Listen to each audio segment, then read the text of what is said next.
So here we look at this tree and you can see that there's a mark here and there's a V cut in here. And so what they did was years ago, the Anishinaabe cut into the tree and cut a V in the bark and made a little spout. And what they would have done was they would have grabbed a stick like this,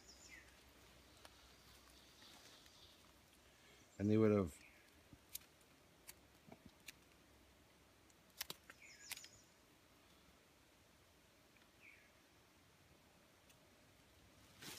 put that on there like that, and they would have grabbed another stick and put it underneath, and so that the sap, once they made that mark, the sap would come out, run off this thing and into the pail that was down here.